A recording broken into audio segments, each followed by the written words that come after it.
for Inverclyde Audit Committee.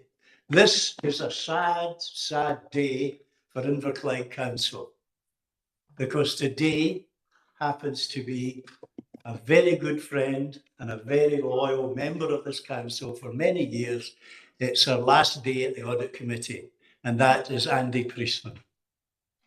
And I shall say some words later, Andy, but you've been a real stalwart, and I particularly appreciate your help myself, but I shall talk later. Welcome to the meeting. This meeting has been held remotely and also in person, and will be filmed and recorded for live and subsequent broadcast available through the Council's website. The Council is a data controller under General Data Protection Regulations and the Data Protection Act 2018. We broadcast and record Council meetings to fulfil our public task obligation to enable members of the public to observe the democratic process. Data collected during the process will be retained in accordance with Council published policies available through the Council's website. Members of the Council are reminded they should follow the Council's established meeting protocols, including around the use of the chat facility, and that comments made in the chat facility are visible to all participants in the meeting, which may include members of the public who've also received invites to this meeting. Lindsay, any apologies or substitutions? No apologies for absence have been intimated. Here we will now move to roll call. The following members please indicate if they're present at the meeting either in person or remotely. Councillor Fogarty. Present in chamber. Councillor Crowther. Present in chamber. Councillor Curley. He's there. Councillor Halier. Present remotely. Councillor Law. Present remotely. Councillor McCormick. Present remotely. Councillor Maguire. Present. Councillor McVeigh. In the chamber. Councillor Nelson. In chamber. Councillor Reynolds. Present remotely. Councillor Wilson. Present in the chamber? Are there any declarations of interest? No. Thank you for that, Lindsay. We move on to performance management. Agenda item number 2, internal audit progress report, 1st of August to 30th of September. Andy. Thanks, Chair. So this is the regular progress report for internal audit activity since the last audit committee meeting. One audit from the 25-26 plan is now complete in relation to HSCP section payments. Overall, it had a satisfactory control environment opinion, and there was one amber issue identified in relation to managing expenditure incurred by the footwear team. There were 5 issues identified, one of which we consider to be individually significant, and an action plan is in place to address all issues by the 31st of March 2026. The team is progressing the remainder of the fieldwork in order to complete the 25-26 audit plan in time for the annual internal audit opinion, which will be reported to Audit Committee in May 2026. In terms of internal audit action plans, there were 3 actions due for completion by the 30th of September, and all actions have been reported as completed by management. At Appendix 3, we've set out progress against green actions, and good progress continues to be made by officers in terms of completing these actions. In terms of corporate productivity, the focus has been on investigating matches received through the National Fraud Initiative. A number of matches have been investigated, with a small number of fraud and error cases being identified, as set out in paragraph 4.1 of Appendix 1. Recovery of overpayments is underway. Happy to answer any questions. Thank you, Chair. Thank you, Andy. Colleagues, any questions? Sure. Thank you, Convener. On page 11, under the corporate fraud activity, we have under fraud, we have 2 cases related to CTR cases where income had not been declared. CTR has been cancelled in both cases, and action to recover the overpayment is underway. Under error, we have basically the same wording for 3 cases. Could you explain the difference between why one is under fraud and the other under error? Andy?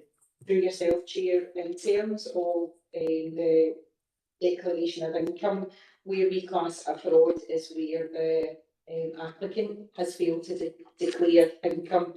where sometimes we receive the income but we've not updated it properly through the council tax reduction process, we would record that as an administrative error. Yeah. Okay. That's been lovely, thank you. Okay, John. Yes. Councillor McVeigh? Thank you, Convener. Looking at some of the green issues in Appendix 3, the SWIFT. Have you got a big page number? Page number 21. Thank you. The SWIFT IT system for social work seems to be having some issues, which means we're not closing out some of these actions. I'm just wondering how we continue to monitor that. Should we be getting updates on the whole thing, because it is affecting the closure. Some dates we've not even got an action to get it completed. So just looking for some detail and background on that, please. Andy? Through yourself, Chair, Craig is here today from HSCP, but in terms of the green actions, these were more improvements to the actual process that we currently have through SWIFT, and there have been some compensating additional controls that have been established through the SWIFT process.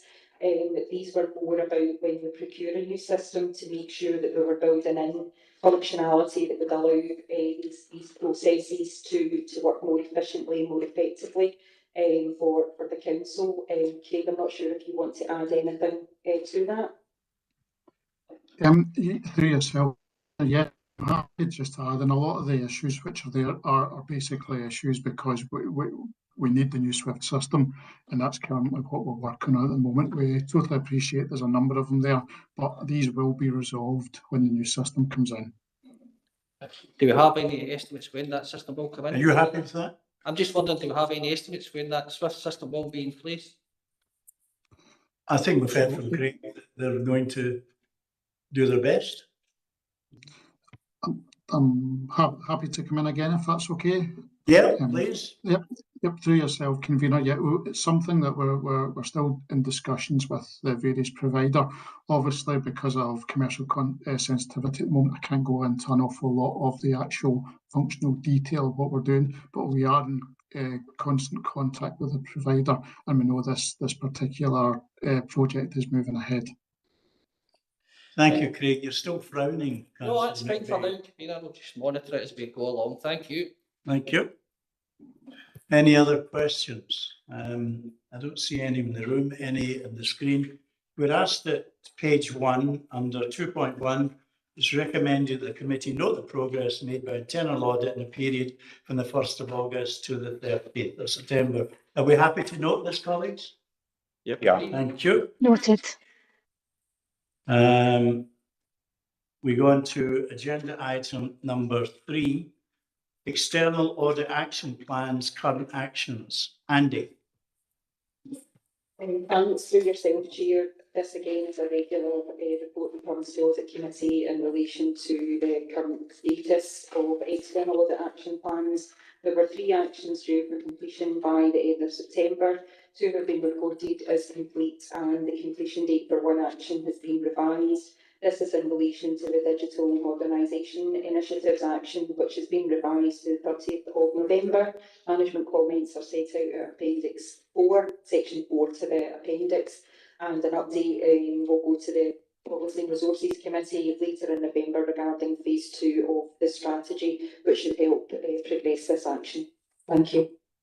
Thank you, Andy. Any questions, colleagues? None in the room, none on the screen. We're asked at 2.1, it's recommended that members note the progress in relation to the implementation of external audit actions. Are we happy to note? Agreed. Thank you. Agenda item number 4, Accounts Commission Senior Officer Exit Packages. This follows on from a case at Glasgow City Council where allegedly senior executives were getting exit packages, and it should have been much more public. I am quite assured by how we've handled things in the past. We've always seen them in print. for us at different, particularly policy and resources, to survey them. But we thought we would bring this report to this audit committee. And Angela, would you take over? Yes, thank you, convener. Yes, this report is in response to the letter that was received by the Council Penal Accounts Commission on 8th of September 2025, requiring the Council to consider the scrutiny, governance and transparency around the decision making in relation to exit packages of senior officers. The letter from the Accounts Commission can be found at Appendix 1 of the report, and the Controller of Audit report at Appendix 2. The main points I would raise are that from the report, all elected members and officers should uphold the 9 key principles of public life in Scotland, and a link to that can be found within the report. And also within the report, there was a lessons learned section at section paragraphs 46 to 48, Appendix 2. And I've highlighted those 5 key messages within section 3.4 to 3.9 of the report to the Council. The report highlights the policies and processes that the Council currently have in place for approval of releases, scrutiny and also reporting releases to elected members. The policies in place are reviewed on a cyclical basis, and for clarity, all policies relate equally to all employees of the Council, regardless of the grade. The main purpose of this report is to provide some assurance to elected members that the Council have steps in place to avoid falling into a similar situation as Glasgow City Council. But happy to take any questions. Thank you, Angela. Colleagues, any questions for Angela? Councillor McVeigh. Thank you, convener. I understand, Angela, the VERs. I get that. We'll look at Glasgow. The chief executive left early, unreduced access to her pension. So I'm just wondering if, for example, and I apologise if the answer's in some of the policies because I haven't read it and put my hands up. But if, for example, a senior officer says on 1st of April, I'm going to retire, right? Last day is the 30th of June. So how would that be communicated to councillors? Because it seems it's slightly different from the VER, which is through members' budget work group, and I get that. So how would that work, and how would it come to committee, and so that officers, councillors could scrutinise and do their normal stuff on that? I'm just wondering how you came about doing that. Sorry, through your convener. Obviously, someone intimating that they're wanting to retire is different from a voluntary severance release and also an enhancement to a package that would go to them. So I think the normal process of someone intimating that they're going to retire, like our previous CFO, would be to alert the chief executive and also the leader of the council that that was upcoming, that there'll be no benefit, financial benefit out with that. So the issue was with this, the Glasgow was enhanced, they were enhanced, yes, rather than just a normal redundancy. Yes, so there was an enhancement to the package so within Inverclyde Council, if there is an enhancement for somebody to leave, the process to do that is through a savings process first, is our first step, or if it's through a restructuring process, both those would come to members first, and members would make the decision on that if we were going to release a post. If we're releasing a post, that's what then drives out the voluntary severance and also enhancement to a severance package. Yep. So because the scenario I'm talking about, that would go to yourself, obviously HR. That then these things would be picked up, so we wouldn't have a case where councillors were not informed. No, sorry to convener. No, that wouldn't happen. As said, in the case of what's been raised through this report about an enhancement to a package, that wouldn't happen here because we have a step process where it has to be approved by members first before we could actually go through the voluntary severance trial. When we successfully, if someone is chosen for voluntary release, there is a step process that has to go through for authorisation as well, which has to go through the chief financial officer, the chief executive, the director of the service that it relates to, and also head of HR. Once that person that process has taken place, it then gets reported back annually to the members as well, so that you're aware of how many people have been released under an enhanced package through that process. It doesn't include anyone who has intimated that they're going as a natural retirement package and that receives no enhancement. Okay, thank you, convener. Thank you, councillor. Any other questions? We are asked to note the recommendations on big page 43 at 2.1. There are 5 there. I will just take you to the 5th one. We are asked to note that the Policy and Resources Committee receives an annual report detailing approved releases in the prior year. Are we happy to note this report? Agreed. Thank you, everybody. Move on to big page 71. No, we don't. Oh, the additional. Well, are you going to take the best value? No. No, we're going straight to agenda item number 5. Yeah. This is an additional item. So this one could be public, then you could go into that. We're going to private for that one. Okay, right. Well, we better move to the supplementary agenda. Agenda item number 6, best value thematic review transformation report by Angela. Thank you, convener. On the 29th of October, the council considered the annual accounts, the annual audit report and the best value thematic review, which covered transformation on how councils are redesigning and delivering more efficient services to achieve planned outcomes. The council approved at committee that the report would be considered by Audit Committee. There is a small number of actions that have been highlighted in the report around savings and the budget gap, which will be taken forward in the audit action plan. Happy to take any questions. Thank you. Any questions, colleagues? Councillor Maguire, thank you. Thank you very much. Yeah, I just wanted to make a couple of comments rather than questions. So first of all, this best value thematic review or transformation really emphasises the work that we've done and the work that our offices have done to ensure that we're continually developing the services that we're offering as a council. I'm really glad to see that the efforts that we've made to embed transformation in our everyday operations through committees, and rather than having like PMOs and things like that, I'm glad to see that recognised, because that really shows that we've got a real willingness to not only work alongside partnerships but also to have transformation as part of our everyday running of the council. Looking at the recommendations on page 19 of the best value report, they're linked to savings plans and the budget gap. And I think this just further consolidates the kind of position that we're in as a council. I think these two actions, as much as we can do what's outlined in the agreed management action of timing, that ultimately it's linked to the uncertainty that we've got on an ongoing basis linked to our budget. So things such as not having multi-year settlements, that's really impacting our ability to make sure that we're able to look at the longer term, even the medium term. And I think that this best value report really shows that. So I just wanted to really highlight that to the committee that, you know, these actions, like, yes, I agree with the way that we're going to do these, but actually our reliance is on other powers that give us the funding that we need to be able to follow through on those. Thanks, Chair. Thank you, Councillor Maguire. I completely agree with you.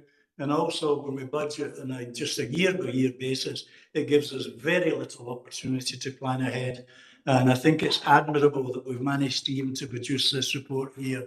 But I do agree with you, if we're not getting the money, how can we do the transformation? But thank you for your contribution, Councillor Maguire. Any other questions or comment? No. So we're asked at 2.1, we're asked to consider the contents and actions within the thematic review and provide any further feedback to officers. Are we happy to do so? Agreed. I would also just at this stage, with this report, again, thank Angela, Matt and Gerald for the work they've put in the last year in various acting roles. We really have moved very smoothly through to the accounts. And this is the final part of the account stage that we've agreed today. So thank you for that. We now move to the item which is exempt